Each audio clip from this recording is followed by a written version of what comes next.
Përshëndetje. Shpesh, pothuajse të gjithë ne besojmë se kemi një tru të përsosur dhe çdo vendimarrje që marrim është e duhura dhe përsosura. Për mendjet e të tjerëve, kemi rezerva të mëdha dhe çdo mendim që del nga truri ynë është i duhuri, por truri ynë është i aftë dhe të mashtrohet për të besuar diçka që nuk është e vërtetë. Më poshtë unë do të përshkruaj 7 gjëra magjepse që truri bën për t'ju mashtruar të gjitha pa e ditur ju fare. Truri i trurit, paradigma e efektit të keq informimit. Ju ndoshta, në kujtimet tuaja, mund të mbani mend se keni humbur në një qendër tregtare, diku këtu në Shqipëri apo diku jashtë, apo në një shesh të madh kur ishte një fest, por sa të sigurt jeni që ky incident ka ndodhur me të vërtetë. Është e mundur që këto kujtime të jenë mbjell nga prindrit tuaj dhe ju të jeni në gjendje t'i gjeneroni këto kujtime të pasura dhe të detajuara prej tyre. Ky fenomen psikologjik i quajtur paradigma e efektit të keq informimit u shpik nga Elizabeth Loftus, pasi u përpoq të përcaktonte nëse kujtimet mund të ndryshoheshin dhe ajo kishte të drejtë.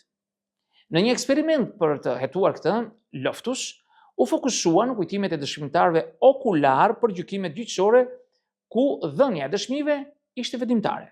Zonja Loftus do të jepte informacione mashtruese dhe pyetje kryesore që mund të ndikonin në kujtimet e tyre nga ngjarja origjinale.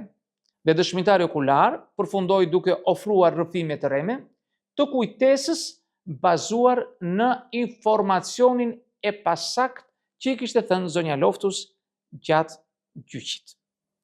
Në thelb, ne mund të arrijmë të besojmë gjëra që nuk kanë ndodhur, dhe këto kujtime mund të ndihen dhe të duken si kujtime të rregullta nga të gjitha informacionet suggestive që ne tretim gjatë rrugës.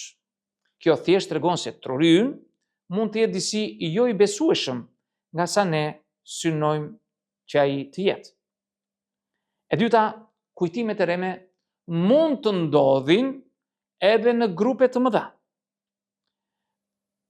Ndryshe quhet truket e trurit të efektit Mandela. I quajtur efekti Mandela, ai referohet një fenomeni ku një numër i madh njerëzish besojnë se diçka ka ndodhur ku në realitet nuk ka ndodhur.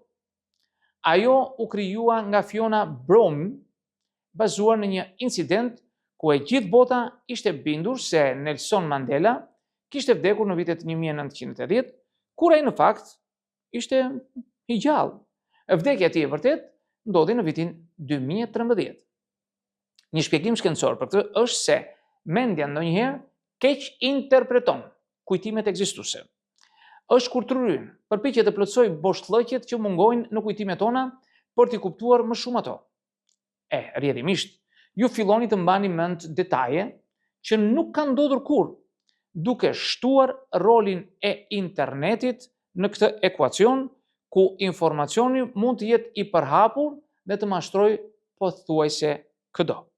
E treta, truri juaj është i shpejtë për të besuar dikë që shpall se është ekspert. Truket trurit ose gabimi i ekspertëve. Nëse dikush me një pallto laboratori ju tregon diçka për shëndetin tuaj ose planin tuaj dietik, mundësitë që ju të pajtoheni me të janë mjaft të larta. Por sa i sigurt jeni se ata janë ekspert në këtë fushë ose thjesht është një aktor i cili ka veshur një pallto laboratori. Ky gabim i zakonshëm njihet si gabimi i ekspertëve. Është kur pretendon se një fakt është i vërtetë vetëm sepse është thënë nga një ekspert pa marrë parasysh provat ose në eksperti është dhe nga fusha e duhur. Për shembull, vetëm për shkak se një kirurg shpall disa fakte rreth sëmundjes mendore, nuk do të thotë se ai ka të drejtë, pasi nuk është fusha e tij e ekspertizës dhe nëse ai është mjek. Këtë e hasim për ditë në disa pseudo mjek që dalin tashmë në rrjetet sociale apo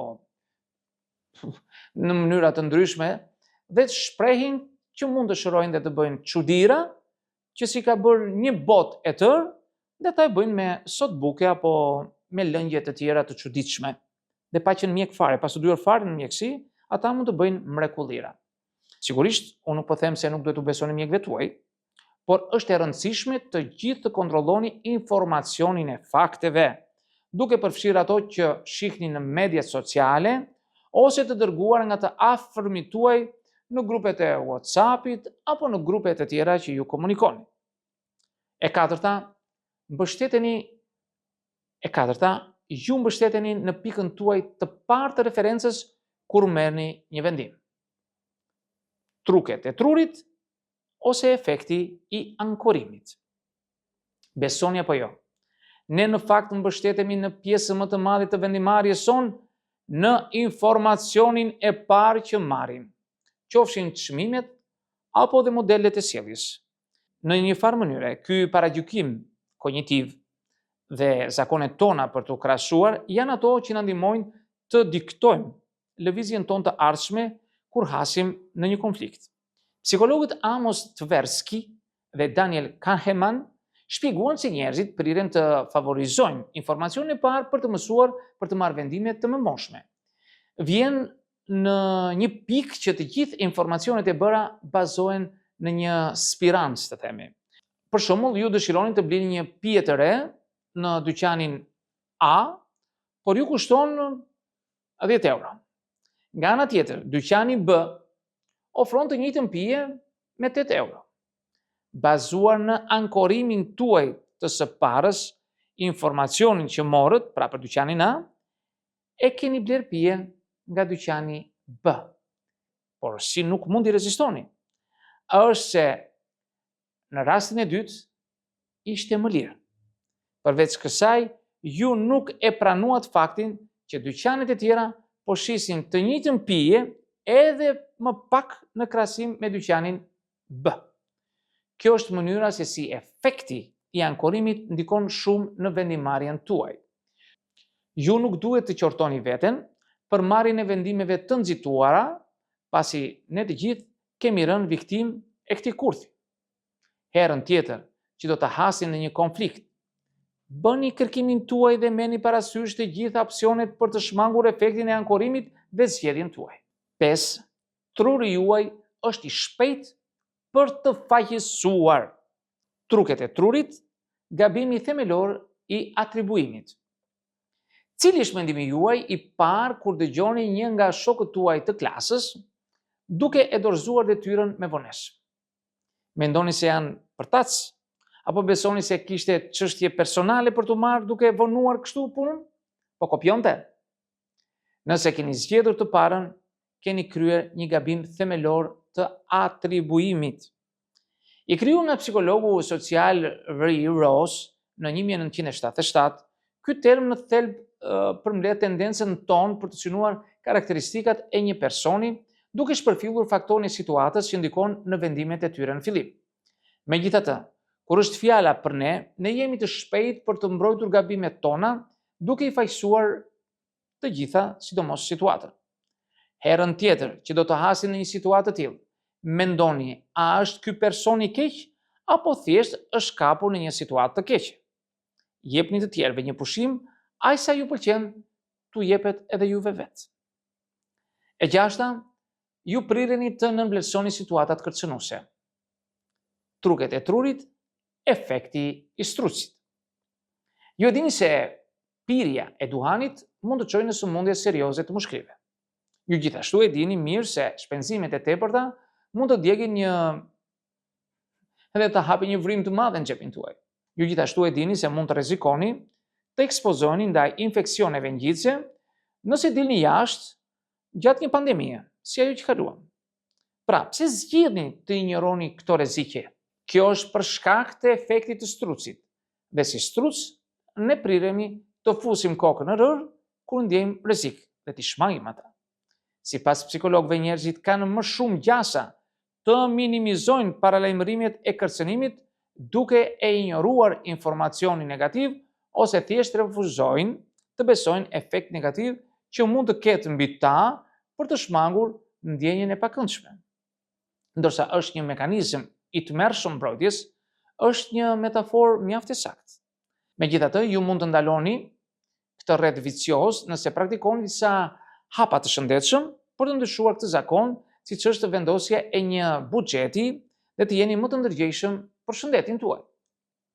E shtata, truri juaj ju bën të mendoni se jeni një ndjekës i motës. Truket e trurit, fenomeni Baader-Meinhof.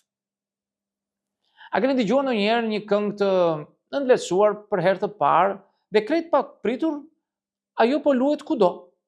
Nga qendra tregtare ku ju e dëgjoni, apo edhe në ato videot e shkurtra që shikoni në Instagram apo në rrjetet e tjera sociale, ju nuk e hiqni më nga mendja dhe pse kjo këngë është bërë virale.